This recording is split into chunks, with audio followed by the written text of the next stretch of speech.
Jadi semua kedunguan ini berawal dari kerdus yang digembok ini.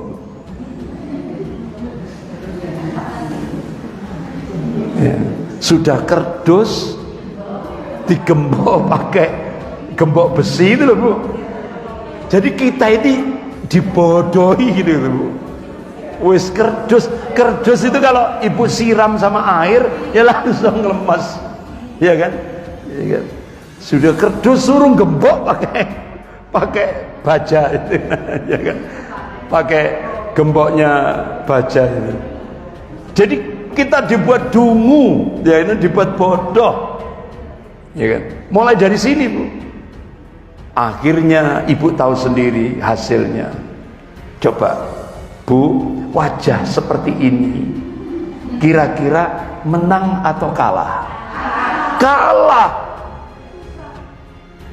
Susah Bu, ini wajah susah, kalah. Berarti kemenangannya ini palsu. Akhirnya semuanya palsu, ya kan? Kemenangannya palsu, ijazahnya palsu, warungnya palsu, omongannya juga palsu. Jadi akhirnya kepalsuan. Makanya ulama kita Pak Habib Rizik Syihab menyatakan di Indonesia ini darurat kebohongan dan kezaliman. Ya, kalau bahasa kasarnya darurat kepalsuan dan kezaliman.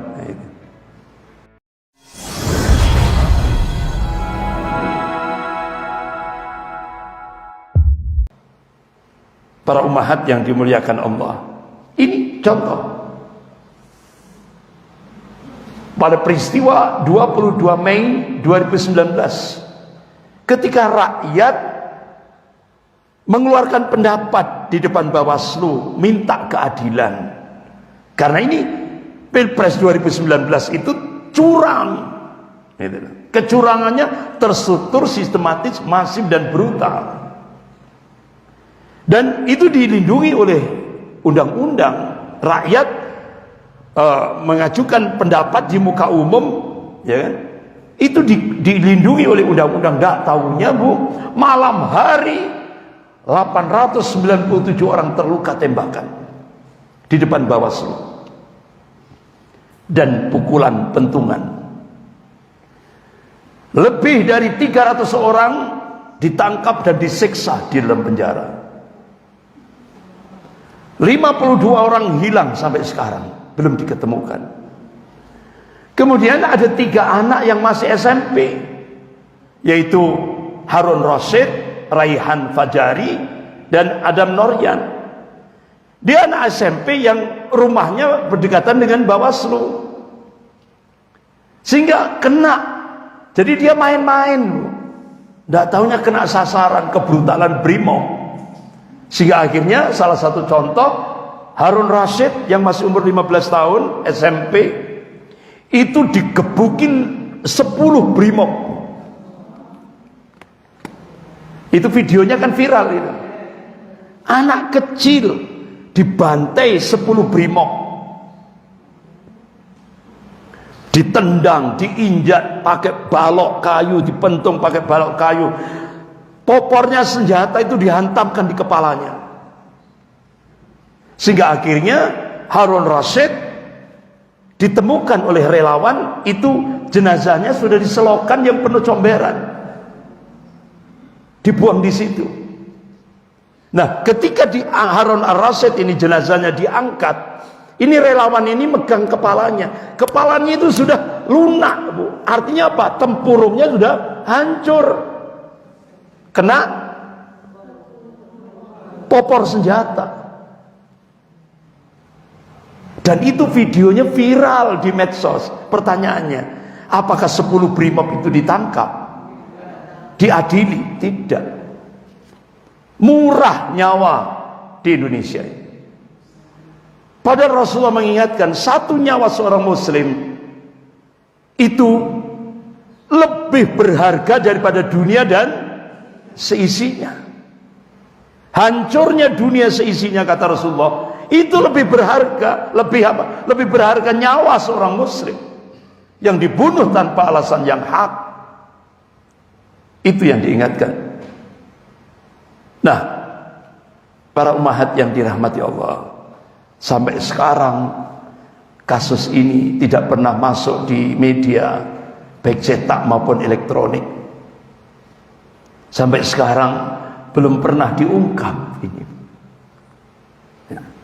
Sampai akhirnya Bude ditanya, Bude, ini yang petugas Pak KPPS yang meninggal itu 800 lebih. Loh biasa. Jawabannya gitu.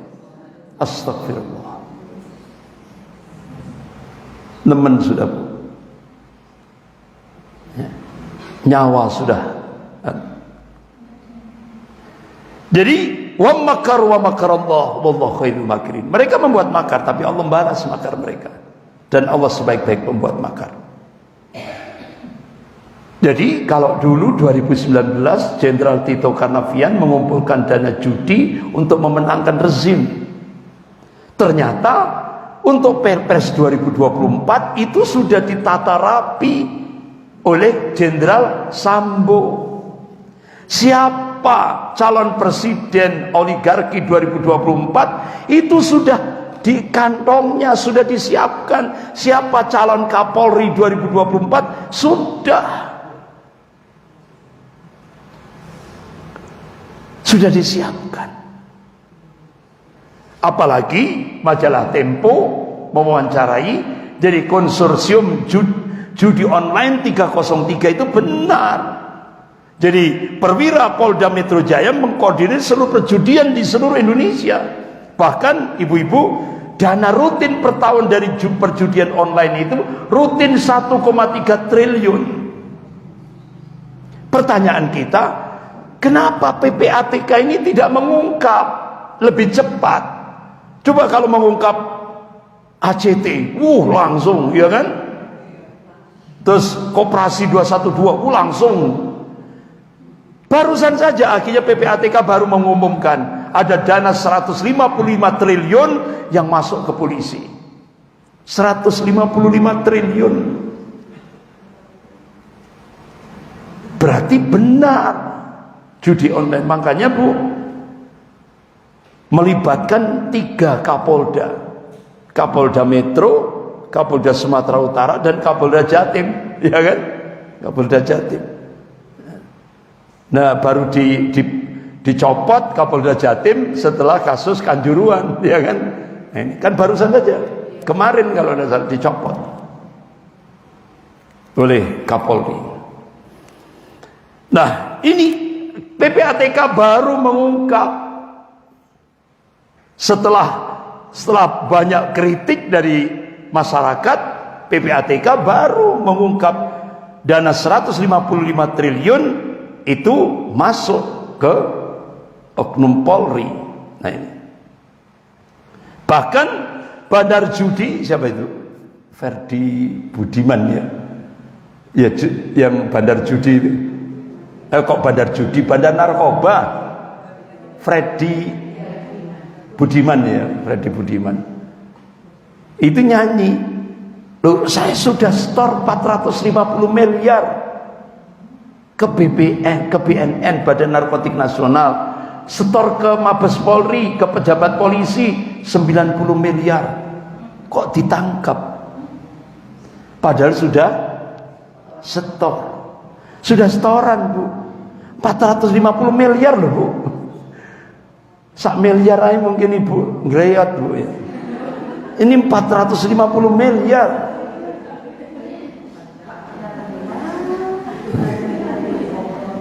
Jadi benar-benar, makanya ada stigma negara ini akan hancur binasa jika perwira main kartel narkoba. Ibu yang dimuliakan Allah. Bahkan Mendagri Tito Karnavian ini ternyata sudah menyiapkan, mengatur rekayasa untuk Pilpres 2024. Nah ini.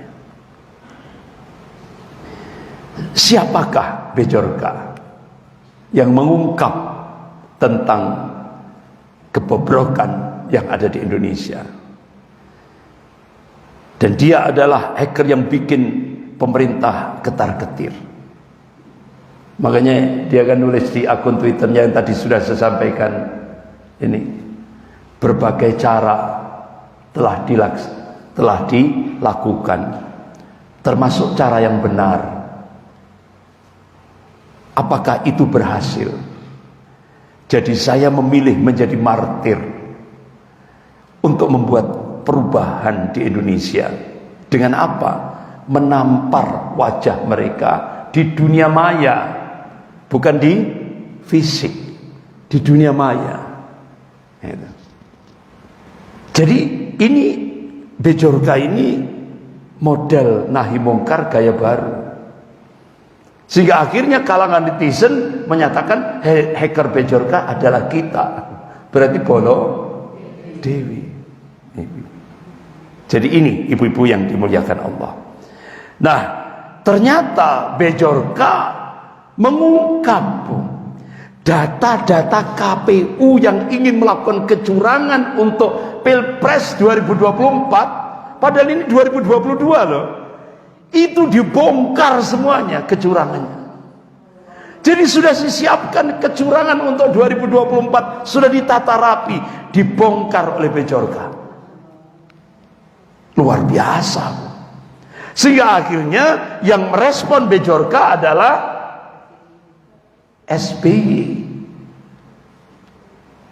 Akhirnya SBY mengumumkan turun gunung untuk antisipasi Pilpres 2024. Beliau siap turun gunung. Yang kebakaran jenggot, sekjennya PDIP, Hasto. Dianggap statement SBY hoax. Nah akhirnya sudah katakan kecurangan pemilu itu nyata. Jadi PDIP itu tidak perlu sibuk membantah Pak SBY. Nyata itu. Ya. Akhirnya ibu-ibu untuk menghadapi Bejorka, satu orang loh Bu. Bejo namanya. Kalau bahasa Polandianya Bejorka. Itu ngerojok 624 miliar untuk membiayai badan cyber dan sandi negara. Jadi ngatasi satu orang bejo, itu pemerintah gerojok dana 624 miliar. 624 miliar. Ya, luar biasa ini Bu. Mudah-mudahan muncul bejo-bejo yang lain. Kalang kabut Bu. Sampai surat-surat resmi presiden bisa terbongkar. Ya. Jadi benar-benar ini luar biasa ibu-ibu. Ibu-ibu yang dimuliakan Allah. Jadi semua kedunguan ini berawal dari kardus yang digembok ini. Ya. Sudah kardus digembok pakai gembok besi itu loh Bu. Jadi kita ini dibodohi gitu loh Bu. Wis kardus itu kalau ibu siram sama air ya langsung lemas, ya kan? Ya kan? Sudah kardus suruh gembok pakai baja itu, ya kan?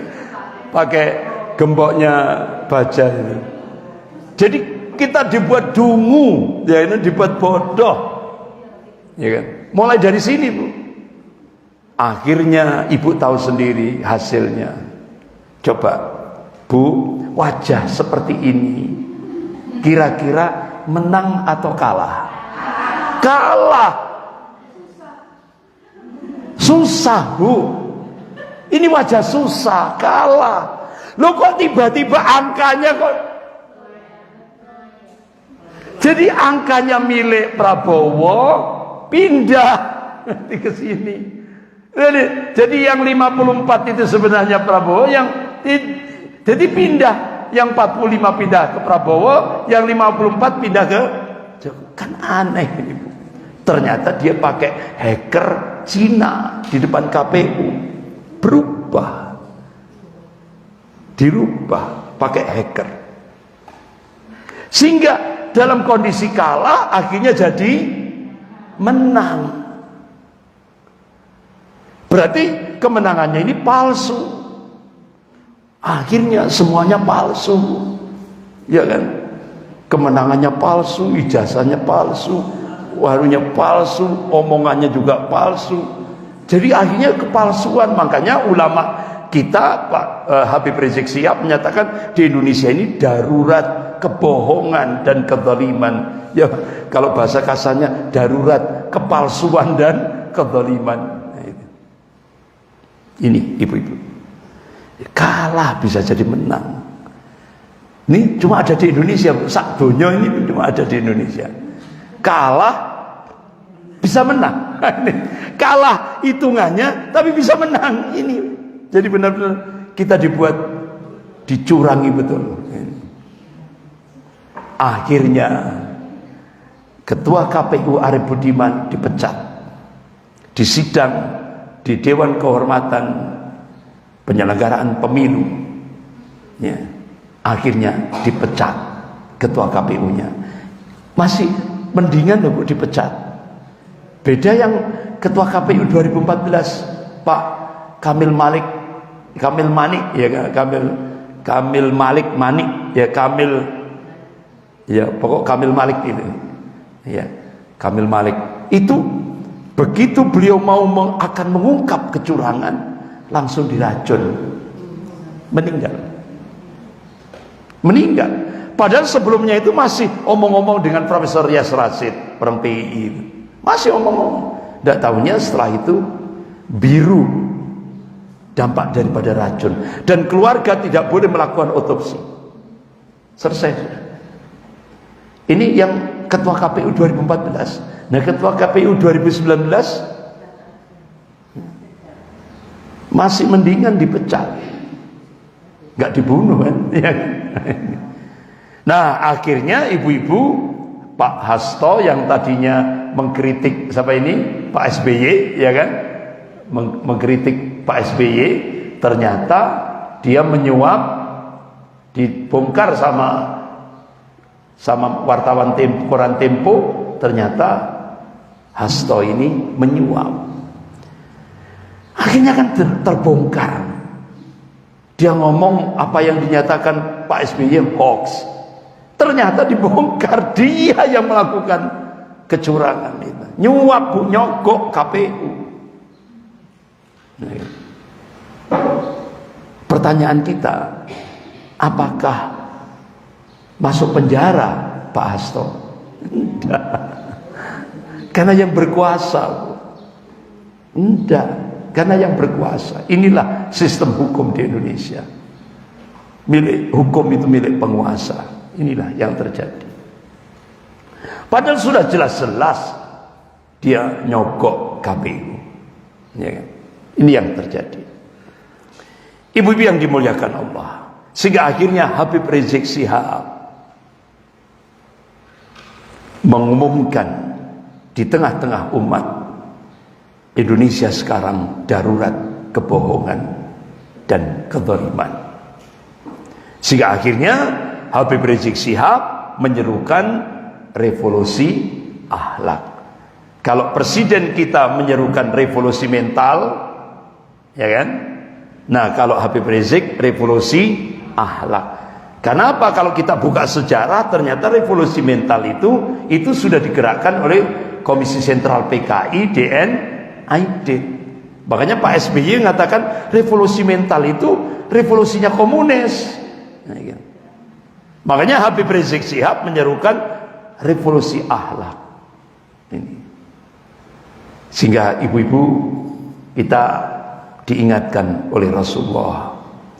Qala Rasulullah sallallahu alaihi wasallam, satakunu ba'di umara, sepeninggalku nanti kalian akan melihat umara, penguasa. Man dakhala alaihim fasaddaqu bikatibihim wa anahum ala dhulmihim falaysa minni wa lastu minhu wa laysa yaibu alayya lahum. Jika kalian membenarkan kebohongan penguasa kalian dan kalian mendukung kezaliman penguasa kalian, kalian bukan golonganku dan aku bukan golonganku. Dan kalian tidak akan bisa menuju al-Haud, telaga Nabi. Wa man lam yathbut alaihim wa lam yusaddiqhum bi kadzibihim wa lam yu'inhum ala dhulmihim fa huwa minni wa ana minhu wa sayyidu alayya al-Haud, rawahu Nasa'i fi kitabil Imarah. Sebaliknya kata Rasulullah, jika kalian tidak membenarkan kebohongan penguasa kalian dan tidak mendukung kezaliman penguasa kalian, kalian golonganku dan aku golonganmu, dan kalian bisa menuju al-Haudun Nabi. Ini hadis rawahu Nasa'i fi kitabil Imarah, di dalam kitab kepemimpinan Imarah. Itu, ini solusi yang diberikan oleh Rasulullah. Kalau kita hidup di tengah kebohongan dan kezaliman, karena kita hidup sekarang seperti ini. Ini solusi yang diberikan oleh Rasulullah. Jangan sekali-kali kalau membenarkan kebohongan penguasa, dan jangan sekali-kali kamu mendukung kezaliman penguasa. Ini pegang erat-erat. Jangan. Ini hadis ini jarang disampaikan dulu. Jarang ustadz-ustadz menyampaikan. Yang sering disampaikan itu apa? Taat pada ulil amri. Sudah. Itu saja. Tapi kalau hadis ini jarang disampaikan. Karena resiko, Bu. Kalau ada ustadz, apalagi ustadznya pegawai negeri, langsung, Bu. Wassalam wa kalam, sudah. Langsung dipecat. Nah, ini hadis. Solusi yang diberikan oleh Rasulullah. Bahkan Rasulullah mengingatkan, qala Rasulullah sallallahu alaihi wasallam, innakum sataruna ba'di athara wa umuran tumkiruna.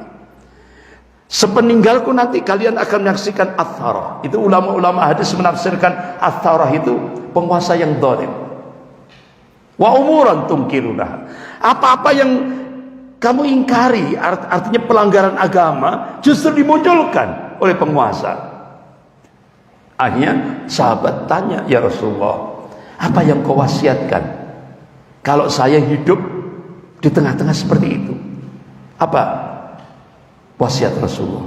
Qala Rasulullah sallallahu alaihi wasallam, addu ilaihim haqqahum wassallallahu haqqahum. Tunaikan hak-hak penguasa kalian dan mintalah kepada Allah hak-hak kalian. Berarti, Bu, kalau kita muncul kondisi penguasa seperti itu, Rasulullah masih tetap meminta umatnya untuk menjadi warga negara yang baik. Tunaikan hak-hak penguasamu, bayar PLN, bayar PDAM, bayar pajak, terus apa lagi? Ya, ya kan? Pokok tunaikan hak penguasa kalian. Mintalah kepada Allah hak-hak kalian. Presiden halalan thayyibah. Jadi berubah tergantung kejabatannya berarti. Kalau jadi ketua MUI, Majelis Ulama, haram gitu. Ya kan, BPJS haram. Begitu diangkat jadi wakil presiden, halalan ditambahi thayyibah. Astagfirullah. Jadi mudah, Bu, ya, dari haram menjadi halal. Astagfirullah. Ditambahi thayyib lagi. Ibu-ibu yang dimuliakan Allah, bagaimana realitas politik di Indonesia? Ini yang harus kita ketahui bersama. Jadi sekarang, ibu-ibu, Indonesia benar-benar dikuasai oleh oligarki. Oligarki itu apa, Bu? Cina, 9 naga. Bahkan Menko Polhukam Pak Profesor Mahfud MD menegaskan demokrasi di Indonesia tidak sehat karena hampir 84% kepala daerah di seluruh Indonesia itu disupport oleh Cina. Cukup 84, berarti kan mayoritas kabeh. Makanya nggak usah jauh-jauh di pusat. Saya habis kuliah subuh, ada seorang pejabat dekati saya, Ustaz, nggak usah jauh-jauh tingkat nasional, Jawa Timur, mulai dari atas sampai tingkat kecamatan, kabeh jongose Cina, Ustaz. Jongos, Bu. Itu nyata. Makanya ibu-ibu, ternyata kapal penjajah itu adalah 9 naga. Kalau dulu VOC kapalnya benar-benar kapal dagang, jajah, datang VOC kapal bener, Bu, datang ke Indonesia, jajah Indonesia. Berapa tahun? 350 tahun. Nah sekarang kapalnya beda, kapalnya sudah berada di Indonesia, 9 naga. Ini, Bu, 9 naga ini. Sofyan Wanandi nama Indonesianya. Ang Chung Min yang tadi itu nama Indonesianya Tahir.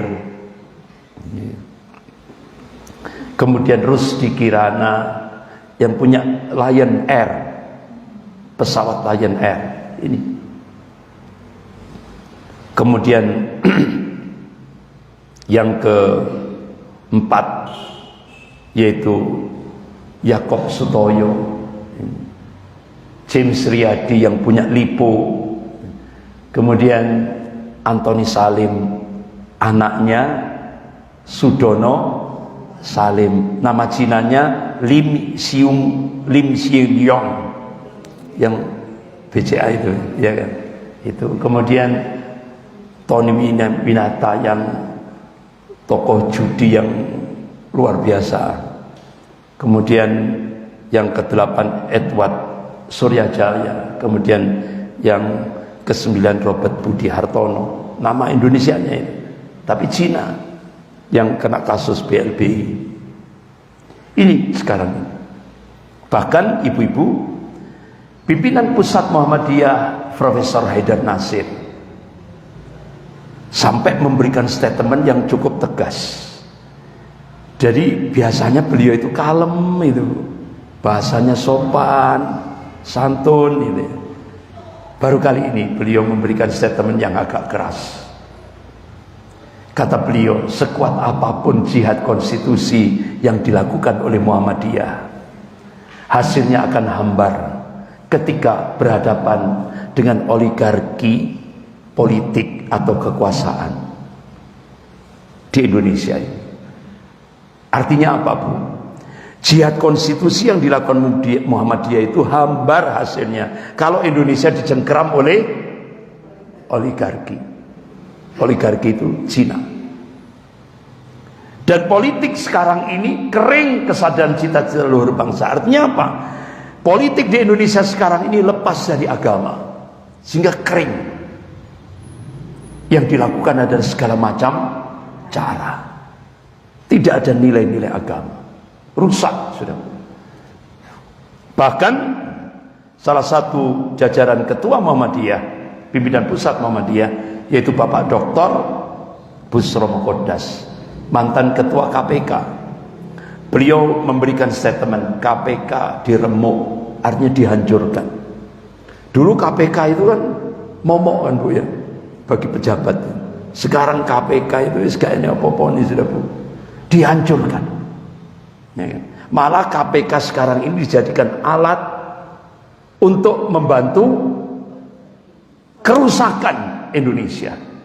Ini salah satu diantaranya akan menghabisi Anies Baswedan. Berapa biayanya? 300 triliun untuk menghabisi Anies Baswedan. Padahal ibu-ibu, Pak Jenderal Purnawirawan Gatot Nurmantio itu pernah dalam sebuah seminar untuk membeli Indonesia itu oligarki cukup menyiapkan 50 triliun untuk membayari ketua-ketua parpol itu. 50 triliun itu bisa beli Indonesia, 50 triliun. Nah, ini untuk Anies 300 triliun. Berarti kan lebih bahaya dari Indonesia. Berarti, Bu, ini 9 naga ini paranoidnya sudah luar biasa. Ketakutannya sudah paranoid sudah. Ya, ketakutannya terhadap Pak Anies Baswedan. Sehingga akhirnya kan rencananya hari Senin yang lalu itu kan akan dipenjara Pak Anies Baswedan. Tapi luar biasa, Pak Anies mainnya bermain cantik, ya kan? Akhirnya Pak Anies Nasdem dikunci sama Nasdem. Habis dikunci sama Nasdem, Pak Anies ke Yapto, Pemuda Pancasila, yang itu banyak preman-premannya gitu, ya kan? Nah, habis itu ke Habib Rizik Syihab. Ini sudah terkunci. Sehingga nanti kalau umpama benar-benar Pak Anies ini ditangkap dan dipenjara, ini akan terjadi ledakan sosial yang sangat membahayakan bagi Indonesia itu. Kosnya tinggi.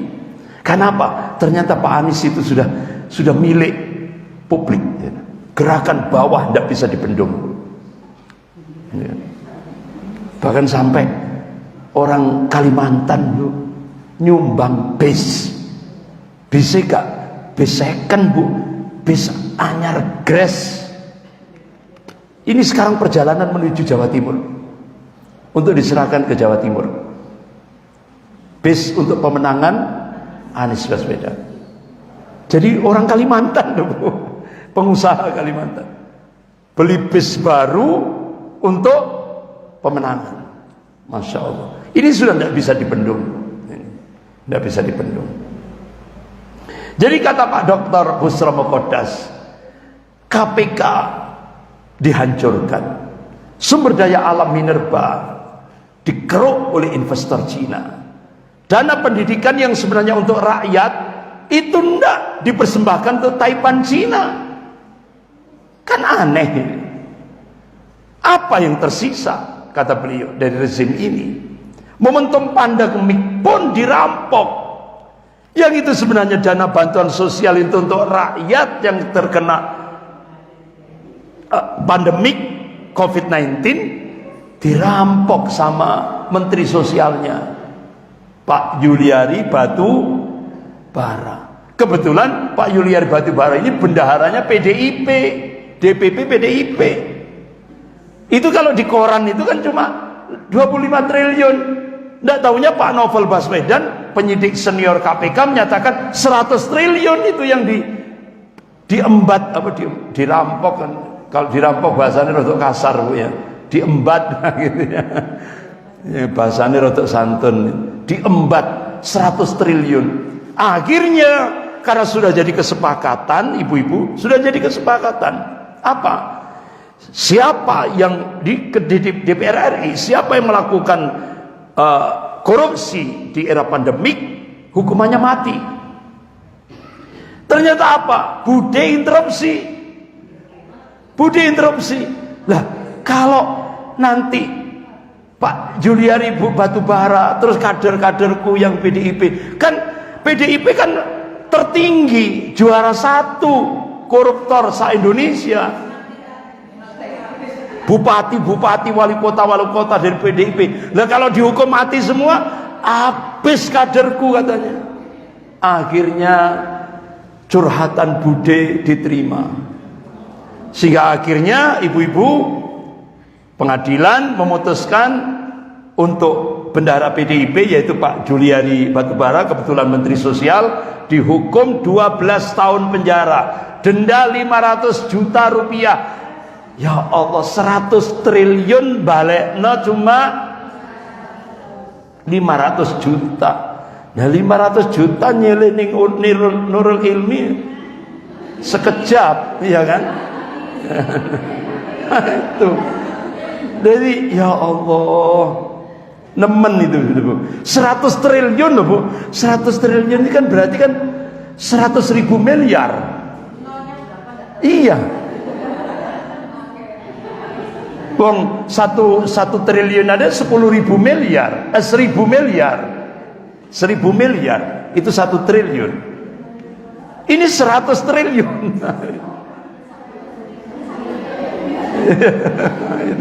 Ya Allah. Tidak tahu Bu, ya itu. Ibu-ibu yang dimuliakan Allah. Oleh karena itu pakar politik Amerika, Prof. Jeffrey Winters, Indonesia dikuasai para maling. Nah ini benar ya Bu ya? Benar. Nah, untung yang ngomong ini pakar politik dari Amerika. Nah, nek sing ngomong wong Indonesia langsung ditangkap ini Bu. Iya kan? Langsung ditangkap ini. Ini yang ngomong orang Amerika. Pakar politik Amerika, Profesor Jeffrey Winters. Bahkan Profesor Salim Said, guru besar ilmu politik dan militer Universitas Indonesia, mengatakan kenapa negara lain bisa maju? Karena ada yang mereka takuti. Sedangkan di Indonesia Tuhan pun tidak ditakuti. Ini loh Bu, bedanya seperti itu. Makanya kenapa Bu, koruptor di Indonesia ini kok seneng gitu loh Bu. Artinya kok semakin banyak. Karena apa? Kalau di Amerika itu ditembak sekian ratus kali, ya kan? Kalau di Inggris gitu, kalau di Saudi dipenggal kepalanya, ya kan? Kalau di Korea Utara diajak jalan-jalan, kan? Anu kan? Ya kan? Diajak jalan-jalan, tidak taunya langsung masuk ke lubang buaya yang buayanya itu lapar. Jadi diajak jalan-jalan sama Presiden Korea, ya kan? Korea Utara itu loh Bu. Habis itu langsung nyemplung. Belum, di dalamnya buaya yang lapar. Nah, kalau di Malaysia digantung, ya kan? Di Indonesia dipotong apanya? Masa tahanannya. Saya kira dipotong tangannya.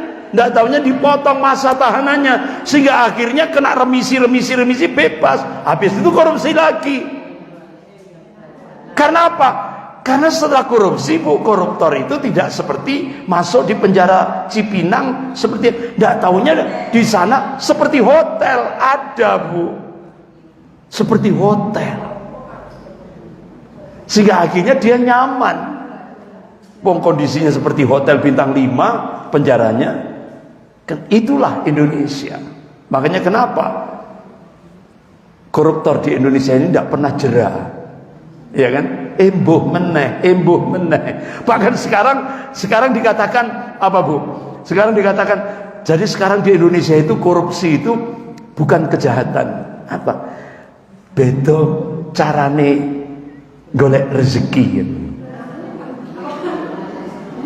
Perbedaan mencari rezeki. Astagfirullah.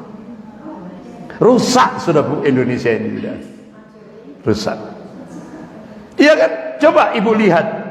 KPU korupsi, KPK korupsi, Pertamina, BPJS, Asabri, Jiwasraya, Bumi Putra, Garuda, semuanya berlomba-lomba, bukan fastabiqul khairat, bukan berlomba-lomba dalam kebajikan, tapi berlomba-lomba untuk menghancurkan negara.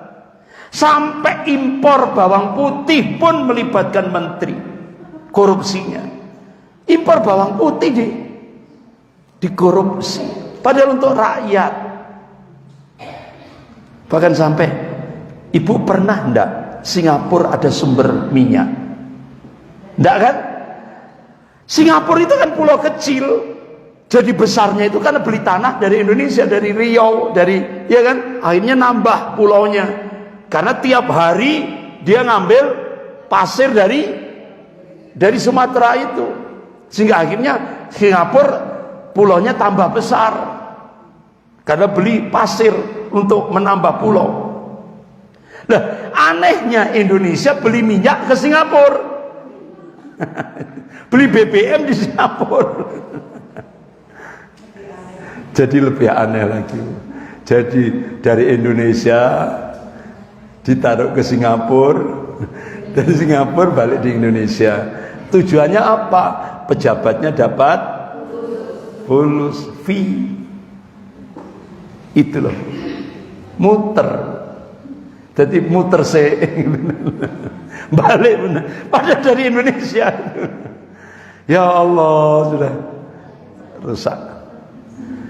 Sehingga ada 5 kasus korupsi besar di Indonesia, yaitu kasus BLBI 138 triliun, Kasus PT Duta Palma Group 78 triliun. Ini kan yang diekspor 78 triliun. Tidak taunya bengkak 104 triliun.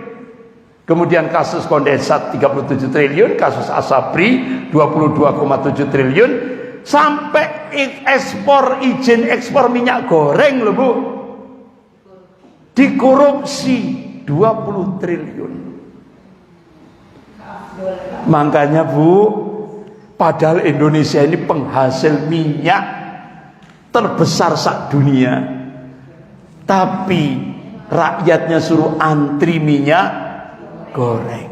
Padahal Indonesia ini ekspor kualitas 1 tingkat dunia, terbesar seluruh dunia.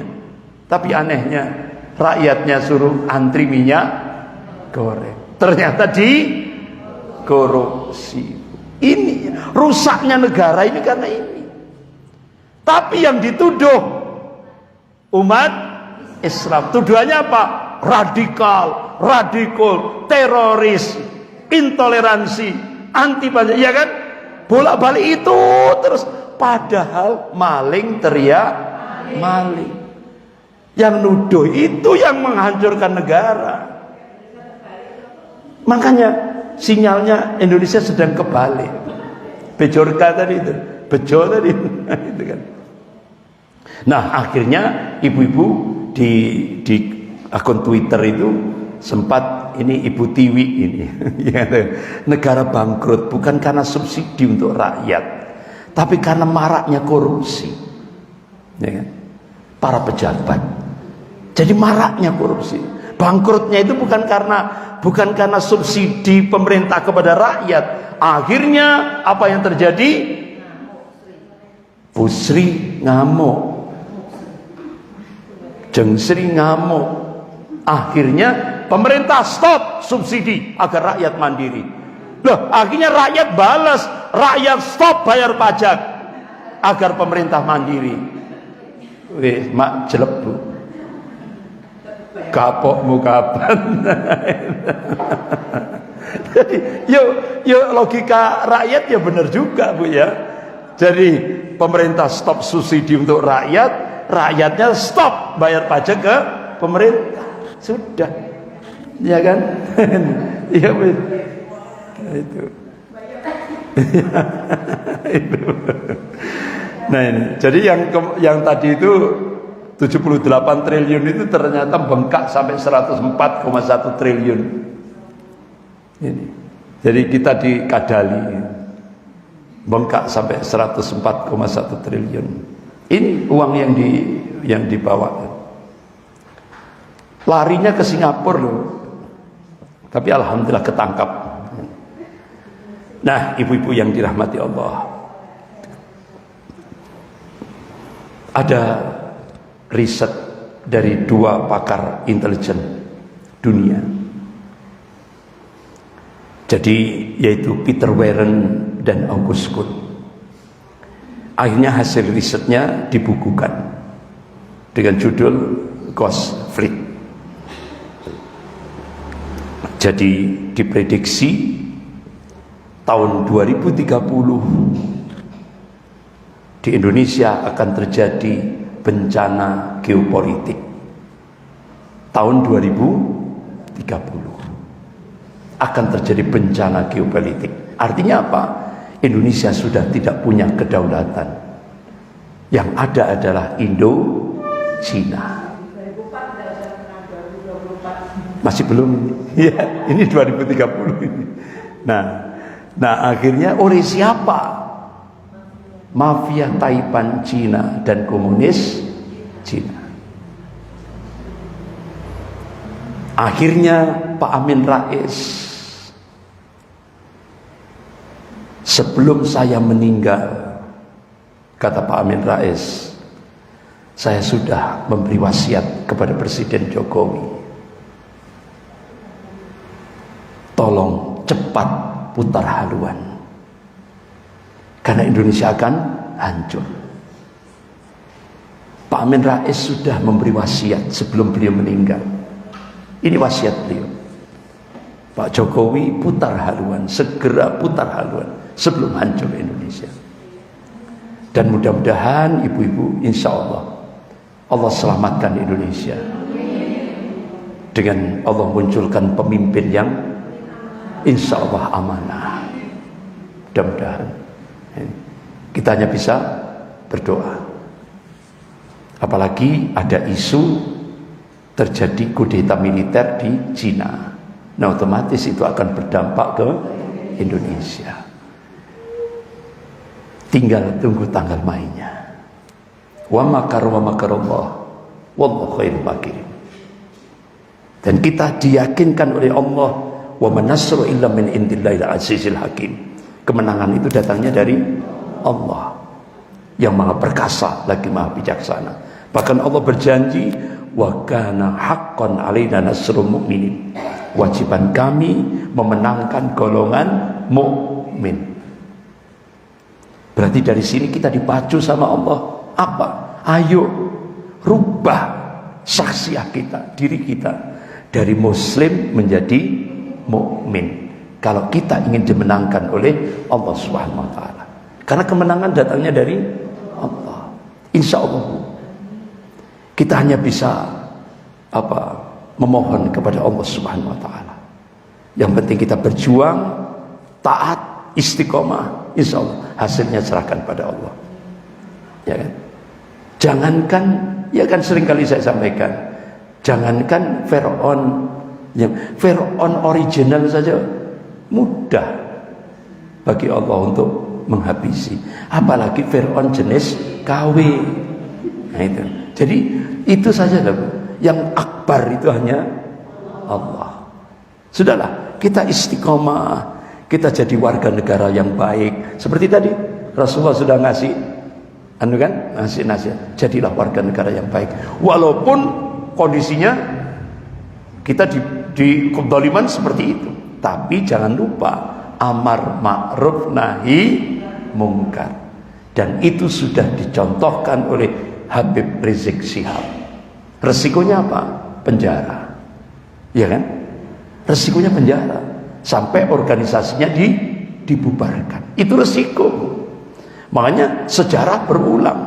Allah tegaskan dalam surah Al-Fat ayat 23. A'udzubillahi minasyaitonir rajim.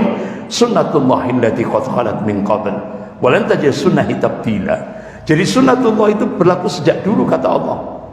Dan kalian tidak akan pernah menemukan perubahan akan sunnatullah. Artinya apa? Sejarah akan berulang. Itu. Kalau dulu ibu-ibu kita masih ingat dalam ingatan kita, ya. Kalau dulu yang namanya ada Nasakom jilid 1, ya kan? Ya otomatis sejarah berulang. Nasakom jilid 2. Warna dan kualitasnya saja yang berbeda, ya kan? Insya Allah kita optimis, ya kan? Kita optimis. Saya kira gitu, ibu-ibu, apa yang kita bahas pada pagi sampai siang hari ini mudah-mudahan mendapatkan ridho dari sisi Allah Subhanahu wa taala. Mungkin ada kesempatan, ada pertanyaan, monggo silakan. Ya, monggo. Ye, monggo silakan.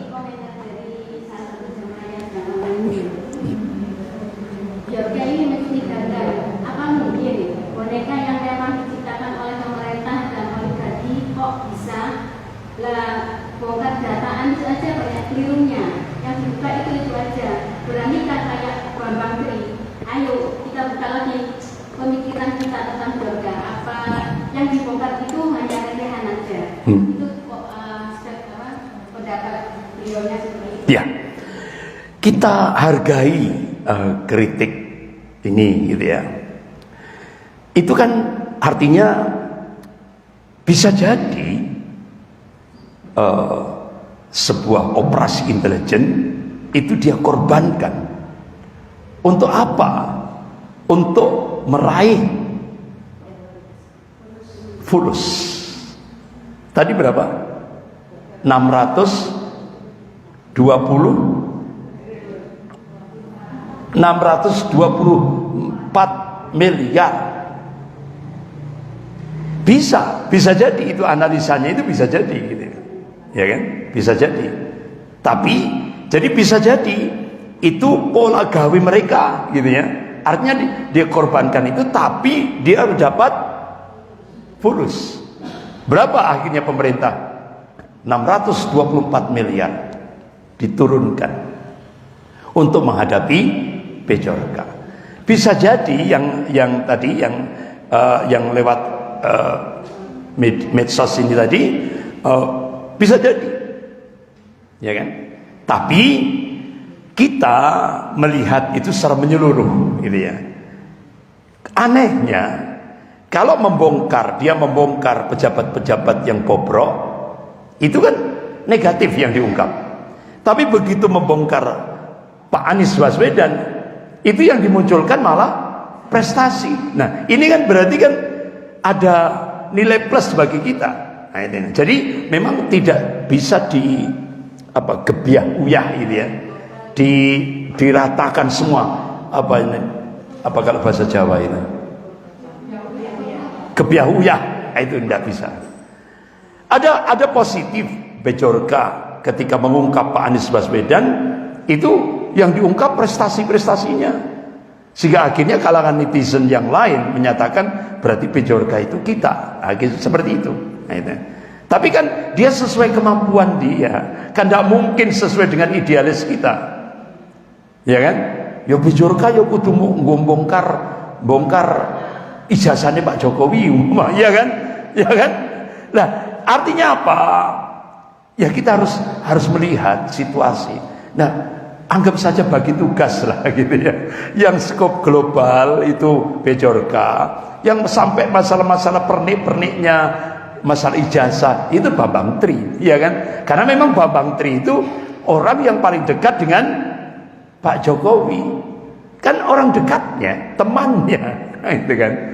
Jadi otomatis yang namanya temannya itu yang paling tahu pada masa mudanya. Nah itu, jadi Pak Bambang Tri. Makanya sampai beliau mengadakan doa mubahalah. Berani berarti kalau dia berani doa mubahalah itu kan berarti dia insya Allah jujur gitu ya, Pak Bambang Tri. Ya tinggal nanti keputusan hakim, ya kan, hakim pengadilan tentang ijazahnya ini, ya kan, tinggal tunggu tanggal mainnya. Nah otomatis kalau nanti benar-benar tidak diketemukan aslinya gitu ya, artinya berarti benar-benar palsu gitu ya, berarti otomatis mulai 2 tahun berarti berapa periode? 2 periode ya, berarti tidak sah. Karena palsu kan, ya kan, otomatis tidak sah, cacat konstitusi. Nah, itu. Jadi seperti itu. Ya. Jadi itu. Yang lain, monggo. Tentang siapapun nanti pemimpin yang terpilih, kalau selama pemerintahannya itu tidak secara syariat Islam, maksudnya itu tidak akan membaik.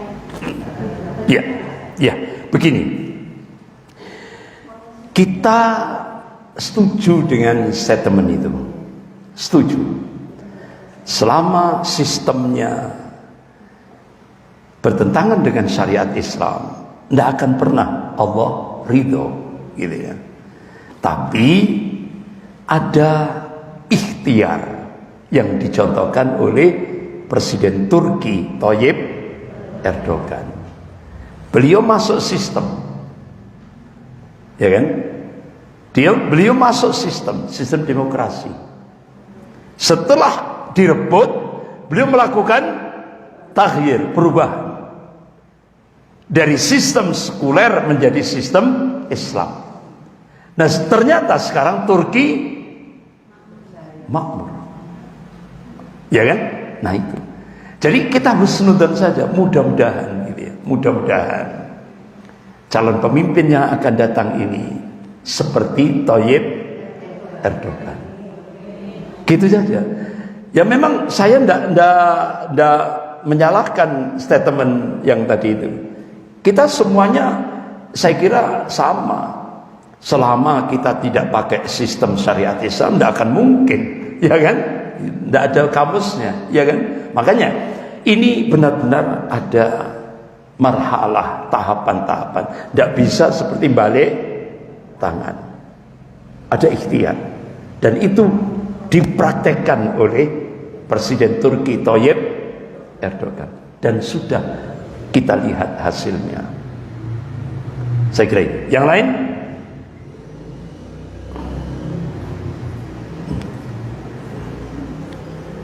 Cukup? Kesimpulan dari semua kajian amal dan kajian ini Nah, kami ya, jadi gini. untuk masyarakat Saya tambah 5 menit. Saya tambah 5 menit. Nah, tadi apa solusi syar'inya dan apa close statement, ya kan? Kesimpulan, ya kan? Apa yang bisa kita perbuat? Kalau secara syarak Rasulullah sudah ngasih solusi tadi itu, ya kan?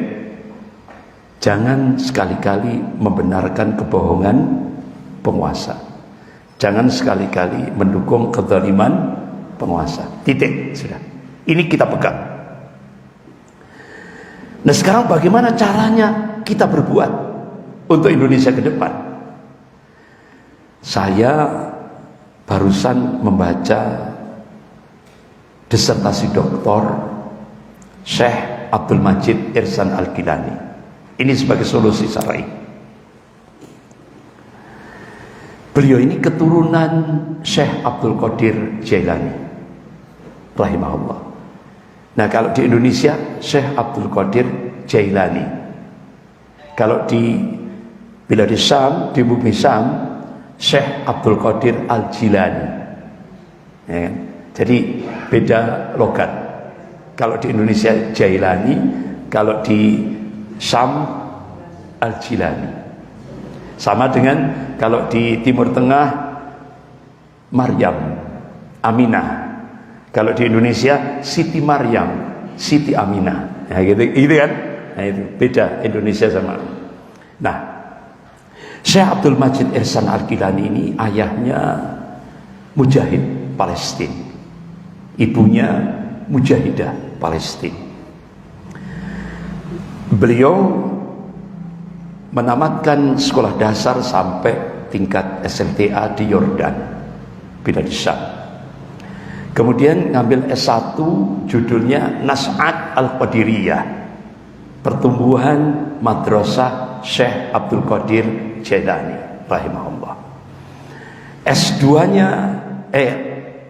S2-nya beliau ngambil program master, itu judulnya Falsafah Tarbiyatul Islamiyah, filsafat pendidikan Islam. S3-nya studi analisis Tarbiyatul Islamiyah Syekhul Islam Ibnu Taimiyah rahimahullah. S3-nya doktor beliau. Nah, beliau menulis karya ilmiah tentang falsafah Tarbiyatul Islamiyah, mendapatkan penghargaan Al-Farabi International Award tahun 2008, mengalahkan 128 penulis karya ilmiah tentang falsafah Tarbiyatul Islamiyah tingkat dunia. Beliau nomor 1. Nah, kitab yang ditulis oleh beliau mendapatkan rekomendasi dari Universitas Islam Madinah Al-Munawwarah. Berarti ulama-ulama Madinah memberikan ajukan jempol karya ilmiahnya. Nah, diungkap di dalam disertasi doktornya itu, Syekhul Islam Ibnu Taimiyah itu sangat takdim kepada Imam Al-Ghazali. Syekhul Islam Ibnu Taimiyah kalau memanggil Al-Ghazali itu dengan sebutan Abu Hamid Al-Ghazali. Syekhul Islam Ibnu Taimiyah diungkap dalam disertasi doktornya ini, beliau berada di garda terdepan untuk membela Al-Ghazali kalau ada orang-orang yang mengkritiknya. Diungkap dalam disertasi doktornya, Al-Ghazali pernah masuk pada terminal ilmu kalam. ada kesesatan di dalamnya. Kemudian masuk pada terminal yang kedua, yaitu ilmu filsafat, ada kesesatan di dalamnya. Kemudian masuk terminal ketiga, ilmu tasawuf, ada kesesatan di sana. Akhirnya Imam Al-Ghazali menulis satu kitab diberi judul Al-Munqidh Minad Dhalal, keselamatan dari kesesatan. Nah, ini yang nggak pernah diungkap. Yang kita bacakan Ihya Ulumuddin. Akhirnya melihat Al-Ghazali sufi, ya kan? Nah, itu. Nah, ternyata Al-Ghazali ini punya murid. Siapa? Syekh Abdul Qadir Al-Jailani. Ini muridnya Al-Ghazali. Nah, akhirnya disertasi doktor ini pada pengantarnya ditulis dia mengambil landasan filosofi historis. Artinya apa? Dia tidak melihat person Al-Ghazali, tapi melihat kondisi umat Islam pada masa Al-Ghazali dan muridnya Syekh Abdul Qadir Jailani. Akhirnya diungkap dalam disertasi doktornya ini. Umat kondisi rusak, ya kan? Ta'assub, ya kan? Ta'assub hizbiyah sangat-sangat kental sekali. Aliran-aliran sesat banyak sekali pada masa Al-Ghazali. Ulama banyak yang ulama su daripada ulama yang istiqomah. Lebih banyak ulama su. Kondisi umat benar-benar lemah sekali. Akhirnya begitu umat Islam lemah dalam posisi titik nadirnya, diserang oleh pasukan salib, hancur. Nah, bagaimana Al-Ghazali sama muridnya melakukan perubahan umat Islam pada saat itu? Beliau dalam disertasi doktornya itu mengungkap Al-Ghazali sama muridnya Syekh Abdul Qadir Jailani mengambil pijakan surah Ar-Ra'd ayat 11. A'udzubillahi minasyaitonir rajim. Innallaha la yughayyiru ma biqaumin hatta yughayyiru ma bi anfusihim. Sesungguhnya Allah tidak akan merubah kondisi satu kaum hingga kaum itu merubah apa yang ada pada dirinya sendiri. Ini quantum change, quantum perubahan yang diberikan Allah. Allah tidak akan merubah kondisi satu kaum kalau kaum itu tidak mau berubah. Kemudian yang landasan yang kedua, hadis. Qala Rasulullah sallallahu alaihi wasallam, fa inna fil jasadi mudghah idza saluhat saluhat jasadu kullu wa idza fasadat fasadat jasadu kullu ala wa hiya qalb. Ini hadis sahih riwayat Muslim. Setiap jasad manusia itu ada segumpal darah. Kalau segumpal darah itu baik-baiklah semuanya. Kalau segumpal darah itu jelek-jeleklah semuanya. Ala wa hiya qalb. Ketahuilah yang dimaksud segumpal darah itu adalah qalbu. Nah, kenapa Al-Ghazali menjadikan qalbu menjadi titik untuk menyelamatkan, merubah kondisi umat? Karena qalbu ada al-quwah, kekuatan, yaitu kuwatul fikrah dan kuwatul hamasah, kekuatan pemikiran dan kekuatan kemauan atau semangat. Akhirnya teknisnya Al-Ghazali bersama muridnya membangun madrasah Al-Quran. Jadi untuk mentazkiyah, membersihkan qalbu umat itu dengan Al-Quran dan As-Sunnah. Akhirnya selama 50 tahun Al-Ghazali sama muridnya Syekh Abdul Qadir Jailani melahirkan generasi Salahuddin Al-Ayyubi rahimahullah. Masya Allah. Selama ini kita dapat info Al-Ghazali sufi,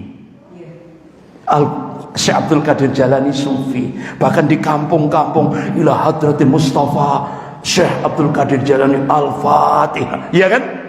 Ini yang kita dengar. Bahkan Abdul Qadir Jailani kalau berzikir bisa terbang. Itu yang kita terima. Tapi apa karya beliau? Ditutup rapat-rapat. Ternyata disertasi Dr. Syekh Abdul Majid Ihsan Al-Gilani mengungkap karya dua ulama besar, Al-Ghazali dan muridnya Syekh Abdul Qadir Jailani. Akhirnya kitab ini dapat rekomendasi dari Universitas Islam Madinah Al-Munawwarah. Baru tahu? Baru tahu ya? Saya juga baru tahu karena saya baru baca itu. Nah, itu. Dan alhamdulillah ternyata apa yang dilakukan oleh Al-Ghazali dan muridnya Syekh Abdul Qadir Jailani itu sudah dipraktekkan di Indonesia.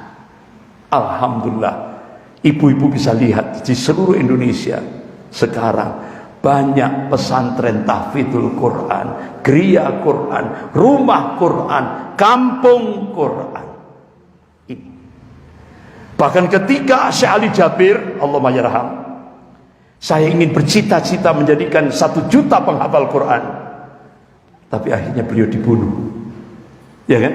Target untuk dibunuh. Kenapa? Orang-orang kafir di Indonesia ditopang orang-orang munafik itu sangat alergi kalau Al-Quran itu benar-benar membumi di Indonesia.